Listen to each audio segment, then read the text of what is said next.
For those who are thinking about designing their own pen and paper games online, there are a few things you need to take in consideration first. Will your game be a private one for just friends? Will it be open to the public? How complex do you want to make your game? These are very important questions to ask yourself before you ever commit anything to paper. There are other things that you will need in advance depending on how graphic intensive you wish to make the game. If you are doing a basic pen and paper game, then you will need someone who knows HTML to help you set up the pages and links to work properly for a forum-like pen and paper game. For people who want to add art, maps, and other simple eye-catching graphics, you may need someone who knows a little bit about Flash as well. As the designer of the game, you will also need a strong internet connection because technically in-game you are moderator or game god. Designers have to be available at least part of the day in case something goes wrong with the game. Running an online game is a commitment that is long-term.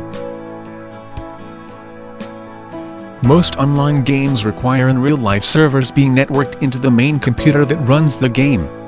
Therefore, you will have to look into the proper equipment to run the game yourself. Also, you will still need website hosting of some sort, which means that you will pay a hosting fee every year. At the end of the process there is a reward to producing an online game, but the first year or two in beta or test mode can be very challenging. You will have to have some patience, and creating an online game does not happen overnight.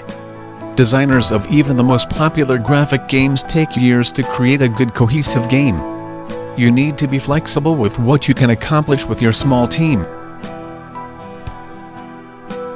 It is very important that you have a proper crew even if it will be a small one.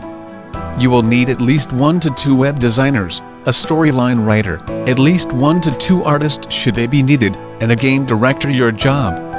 You can also add in a mathematician, if you know one, to help with calculations needed to make certain parts of the game work. However, that kind of brain power may not always be needed if the game is not that complex. You can also add in a person to cover customer support, but only when the game is finally up and running. There is a lot you have to have and know to become a good online game designer. If you intend on producing your own online pen and paper game, you will need to take the time to do a proper job. Make sure that the crew you have has enough experience to get you where you need to go to create a finished product. Never settle for subpar networking equipment or hosting services either. The investment will be well worth the time.